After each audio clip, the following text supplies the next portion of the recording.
Welcome to the Talkin VAWLS Network. My name is Boogie Bentley. Just wanted to drop a short little video for you guys today. The channel's really kind of been focused on basketball as we head into the SEC tournament and then March Madness. And honestly, man, I just needed a break. After all the drama with Jeremy Pruitt, the coaching search, filling out this staff, I was just exhausted.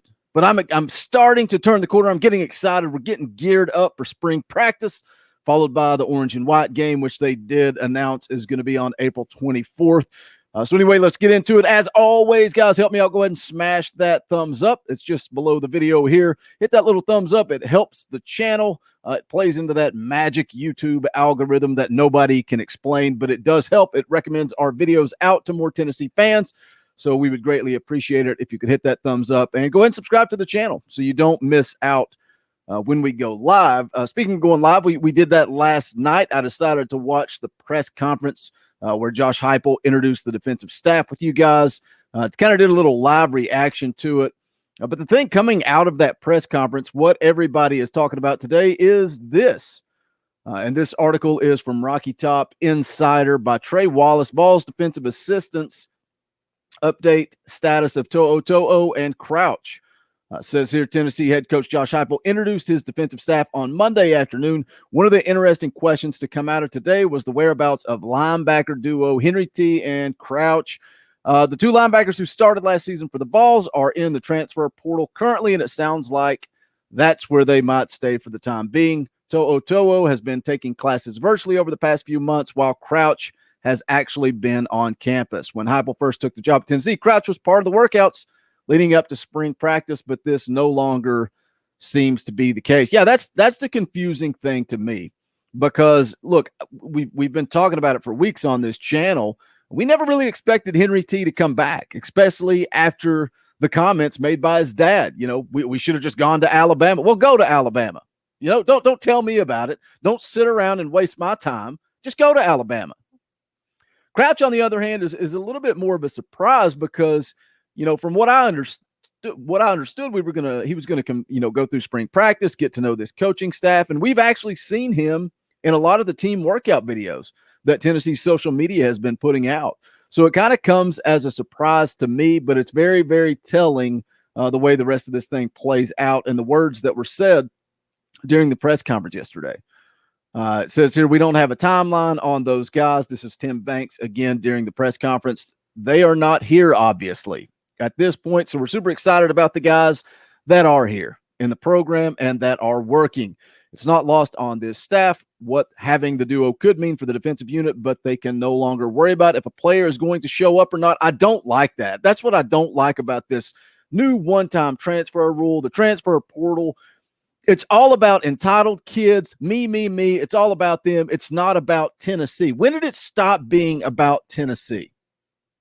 These kids don't view it as a privilege to play for Tennessee.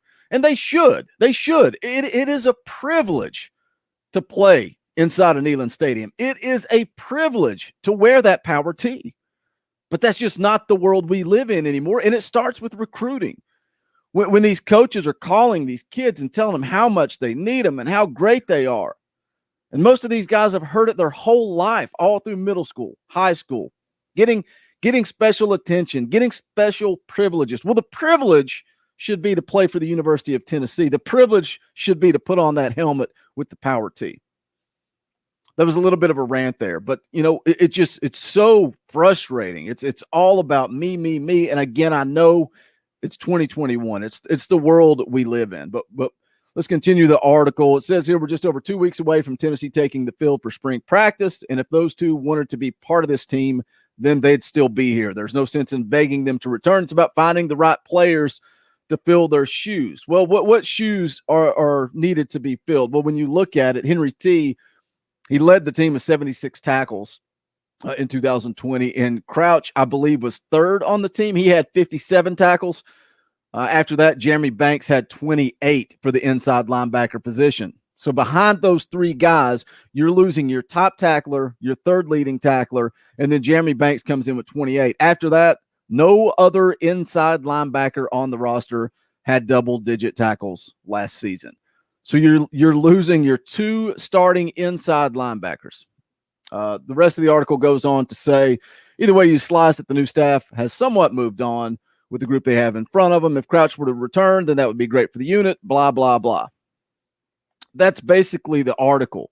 So my question to you guys is, where does Tennessee go from here? Say they lose Henry T, which again, I'm fairly certain that that's the case. But say Crouch is also out the door.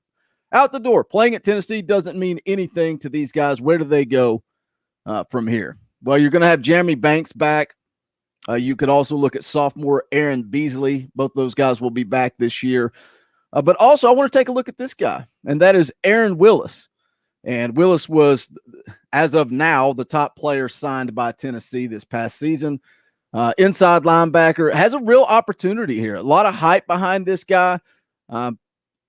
Looks like he was the 8th best inside linebacker in the country, 137th nationally. He could be an answer. He could be an answer. 24/7 writer Chris Hummer actually put him on the 2021 All-Impact team. And what that is that's for incoming freshmen that could make an impact right out of the gate. Right out of the gate. And that's going to be the case. I mean, it is what it is. If Crouch and Henry T are both gone, then we're going to have to lean on Aaron Willis to step up. And a lot of the things that I hear about him is his aggressiveness. He's violent. So can Aaron Willis fill those shoes? Where do they go from him? I really don't know. And, you know, a lot of you guys, you may come in the comments and you may say, and even the Indy kid has gone on record saying, look, this team won 3 games last year. Do we need them back? Well, yeah, we do. We do, because they won 3 games and you're taking away your leading tackler and your 3rd leading tackler. So it stings. It does. It stings. But you got to move on. And that seems to be what this coaching staff is going to do. Can Aaron Willis fill those shoes? We're going to find out. I'm excited about spring practice. I'm excited to see what this team looks like. You can see the scouting report here from 24/7 on Aaron Willis. Frame concerns at linebacker, but not a deal breaker. Plays physical, violent, and fast. Sound with responsibility, moves well laterally, good tackle with body control, delivers big hit with low pad level. All this sounds great. You can see the film playing up here as well. I don't know, man. I just, it's very, very, very frustrating for me to see these guys again just seem to check out. Just seem to check out and move on. It's all about me. It's not about Tennessee.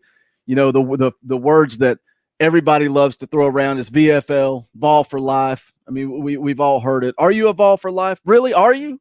When things get tough, are you a Vol for life or are you a Pruitt guy for life? Which one is it, Henry T? Which one is it? It's just the world we live in. It's the world we live in. These kids, like I said, they're entitled, and it starts probably in middle school. It probably starts in middle school.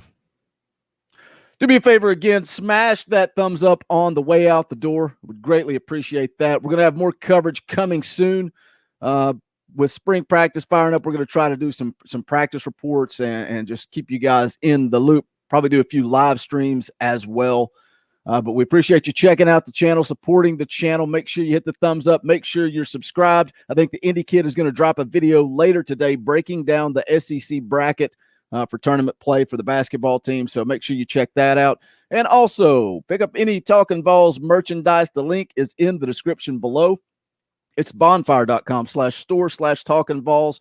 We've got the new Mount Rushmore shirts. We got the coffee mug and all the old school logo merch. But we appreciate any and all support. But I think that's going to wrap it up for this video. Leave me a comment. Let me know. What does Ball for Life mean? What does Ball for Life mean to you as a fan? And, you know, we can look at Mauer's comments and the way he talks about us as fans, and you know, they do more than, obviously you do more than we do. You're on a full scholarship to the University of Tennessee. Of course you're going to do more than I do. But I spend money on tickets. I spend money on merchandise. I have been watching this football team longer than Brian Mauer has been alive. But what does VFL mean to you? What do you think about these kids? Just, hey, man, I'm going to check out. When the going gets tough, I'm going to check out. I'm going to enter the portal, and I'm going to head for greener grass because things are getting difficult in Tennessee right now. Leave me a comment. Let me know your thoughts on this, on Henry T, on Crouch, the whole deal. Let me know what you think about this defensive staff. I really enjoyed the press conference. If you've not seen it, you can go check out my live stream from last night. Whew, it was a doozy. it was a doozy, but we did have a good time. I appreciate everybody tuning in for that. But again, for the third time, that's going to wrap up this video. My name is Boogie Bentley for the Talkin VAWLS Network. Go Big Orange. The songs howl like weed, poets sat in archade, soaking moonlit falls, unbroken past this inundated orb that we crawl home, and it's night and I'm alone and I'm alive.